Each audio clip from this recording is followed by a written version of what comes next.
Será que seria um exagero asseverar que as redes sociais se tornaram um dos maiores vilões do mundo moderno? Eu separei alguns textos, pesquisas, tem estatística, reflexão, coisas de cunho político para a gente abordar no vídeo de hoje, mas primeiro eu quero ler a notícia que é o título e a thumbnail desse vídeo. Tribo indígena brasileira que recebeu Starlink se vicia em pornografia e deixa de caçar. Os marubos, que vivem em local remoto no Amazonas, receberam internet de Elon Musk em abril. Agora, membros do grupo indígena estão viciados em pornografia e redes sociais. E quem é que são os marubos? Os marubos habitam o Vale do Javari, terra indígena que foi demarcada pelo governo federal lá em 2001. Com aproximadamente 2.000 membros, eles sobrevivem com caça, pesca e agricultura. É uma mistura daquilo que é antigo, caça e coleta, e também da agricultura, que é algo mais moderno. Eles fazem essa mescla no estilo de vida. E o estilo de vida deles foi preservado por centenas de anos, porque as áreas são muito remotas, muitas das trilhas são inóspitas, longe para chegar lá, né? E tem povoações que podem levar até uma semana de viagem no interior da floresta amazônica. E esse isolamento, claro, né, vai preservar a cultura, vai preservar o idioma. A gente sabe, quando a gente estuda, por exemplo, linguística, que países insulares geralmente têm uma preservação linguística maior do que aqueles países que são continentais, ainda que a raiz linguística seja a mesma, né? O isolamento tem essa característica de preservação, né? A preservação pode ocorrer de várias formas, morando no meio do mato, como eles fazem, através de governos isolacionistas e autocratas, como por exemplo na Coreia do Norte, né? Que é um governo repressor, mas que devido a esse isolamento tem uma preservação cultural e linguística maior do que a Coreia do Sul, que já sofre com degenerações culturais similares às que a gente vê aqui no Ocidente, né? E isso pode acabar acontecendo também com essa tribo, porque a internet é um dos maiores meios de propagação dessa nova cultura progressista, feminista, LGBTista, formação de bolhas de pensamento que geram a teoria, né, da espiral do silêncio. O próprio algoritmo tende a sugar todo mundo para um buraco negro, onde todo mundo pensa igual, e aquela necessidade, né, de aprovação que é inata ao ser humano, faz com que a gente queira agradar aquele que está no mesmo grupo que a gente. Então você vê que é uma coisa que realmente mexe no seio da cultura de um povo, mexe no cérebro do indivíduo, e quando você mexe no indivíduo, você mexe em toda a comunidade, porque a abelha também é parte da colmeia, tá? E esses indígenas, voltando para o tema, eles falam um idioma próprio, o marubo, praticam rituais religiosos, são consumidores de ayahuasca, né, que é uma planta que alguns preferem chamar de enteógena, que é algo que vem do grego, gerador da divindade interna. No passado eu tomei com propósitos espirituais, quando eu tinha, né, quando era mais dado a questões religiosas, não foi uso recreativo. Hoje eu vejo que realmente existem até alguns estudos que mostram que de fato existem mudanças positivas cerebrais com essas substâncias serotoninérgicas, mas eu acho que é algo puramente biológico, bioquímico, não vejo mais um significado espiritual nisso, né? Compartilhando aqui, aproveitando o ensejo e falando da minha experiência pessoal para vocês. E esses índios que agora têm internet percebem que podem, né? Tudo tem o seu lado bom e o seu lado ruim, e a internet, eu creio que a dose é que faz o veneno. Eles perceberam que podem chamar ajuda emergencial de maneira muito rápida, coisa que levava dias. Agora sabem que podem, né? Imagina um povo que nunca teve internet, que vive isolado, né? Igual no passado, né? Aqueles enamorados que queriam se comunicar tinham que enviar uma carta a cavalo e às vezes esperar o mês inteiro para trocar meia dúzia de palavras que hoje a gente faz em menos de 30 segundos enviando um áudio no WhatsApp, né? É como se a gente vivesse em uma outra realidade de fato. E alguns ainda estão presos a esse passado, e se isso é bom ou ruim, teria que realmente ser feita uma análise com muito mais escrutínio, né? Agora eles sabem que eles podem se comunicar de maneira instantânea através das redes sociais. Isso, se bem usado, evidentemente facilita muito a vida tribal, até mesmo, né, na questão da caça, da coleta. Essa instantaneidade na comunicação é evidentemente um progresso inacreditável que a humanidade fez nas últimas décadas. Só que a internet também traz os malefícios. Ao descobrir o fácil acesso à pornografia, a matéria diz que eles começaram a compartilhar imagens obscenas e vídeos explícitos em chats em grupos, né? E Alfredo Marubo, que é um membro da aldeia, revelou ao New York Times que essa súbita exposição à pornografia desencadeou comportamentos sexuais preocupantes entre os jovens habitantes do local. Enoque Marubo, que é uma das lideranças do grupo, falou que o cotidiano se alterou drasticamente no último mês, tá? Olha só que interessante.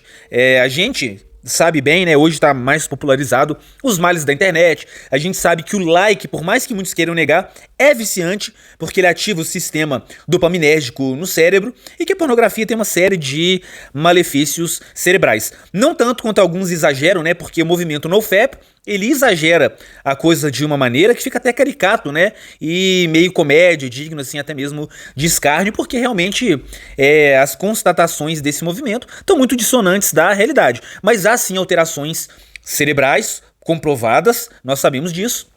Só que como a gente já vem de uma sociedade que está sendo exposta a esse tipo de conteúdo há muitos e muitos anos a fio, a gente logo tende a presumir que os danos são cumulativos e ocorrem com a exposição prolongada. Mas essa experiência, eu acho que essa é uma experiência muito digna, tanto que eu decidi trazê-la para o canal.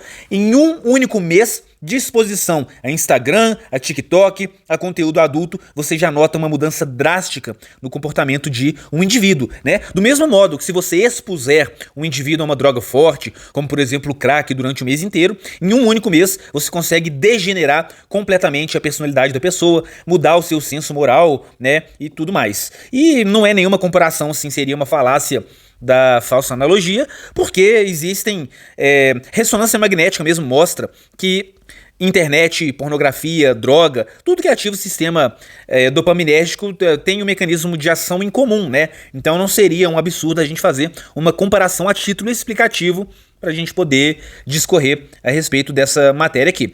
E olha só que interessante, a gente vê hoje nos jovens, né, e até mesmo bebês de 2, 3, 4 anos que já têm acesso fácil ao celular, que há um incentivo a um comportamento, como que eu poderia dizer, de indolência, porque a pessoa, ela começa a ficar mais preguiçosa realmente, né?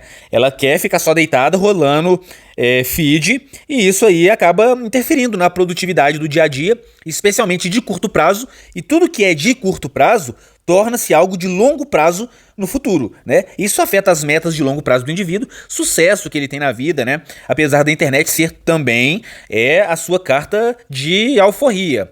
Aproveito para divulgar o nosso material Hackeando o Sistema, vou deixar linkado aqui nos comentários. Mas a gente tem que ser franco, 90% da população usa a internet para brigar, para trair, para difamar, para praticar falsas denúncias, a gente vê muito isso no meio Red Pill também, né? E poucos são aqueles que estão fazendo o uso consciente, o uso que traz renda financeira, que aquilata o intelecto, mas, né, a gente também pode arguir que isso não é um problema da internet, mas das massas, que 90 a 95% das massas são ignorantes, né? Então essa ignorância pode acabar se manifestando no modo com que a pessoa lida com as redes sociais. E o líder aqui dessa tribo, ele falou uma coisa muito interessante, né, que se aplica também ao nosso mundo, embora de uma maneira diferente. Na aldeia, se você fica preguiçoso, como é o caso desses jovens, você não come, porque se você não caçar, não plantar e não colher, não tem comida.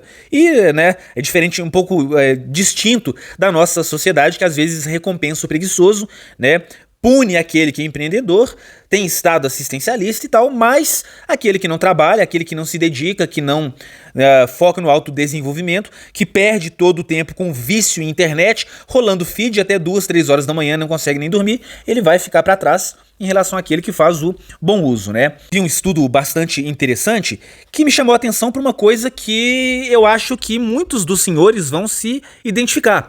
Como a gente tá trabalhando com luz nos olhos, essa luz nos olhos inibe a produção de melatonina, que é um hormônio derivado do aminoácido triptofano que faz a gente dormir. Então a exposição da luz na retina altera o nosso ciclo circadiano. E a falta de sono, um sono desregulado, um sono que não é revigorante e restaurador, já piora a nossa atenção por si só, né?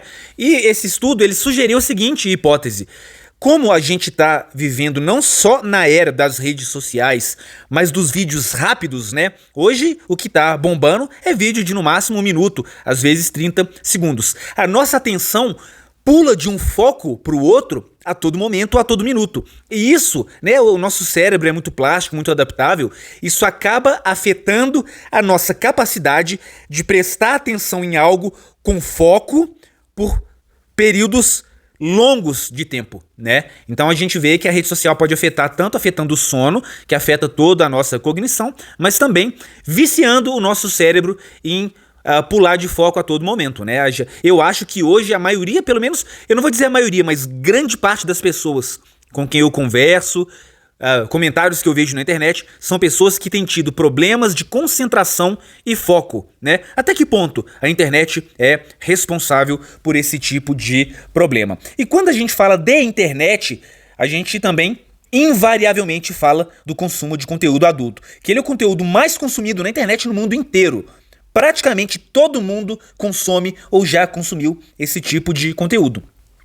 E os estudos mostram que tem alteração no lobo frontal. O lobo frontal é uma área muito importante do cérebro que está relacionada à modulação de comportamento social, foco, planejamento, raciocínio, é a zona moral do cérebro também. Então, quando a gente vai analisando as variáveis e montando, né, colocando os tijolos na parede, as pedras para formar o castelo, a gente vê que tem uma sinergia destrutiva da internet, não só para o indivíduo como ser humano, como ser social, para a sociedade, e também do ponto de vista neurobiológico, né? Afeta a mente da pessoa.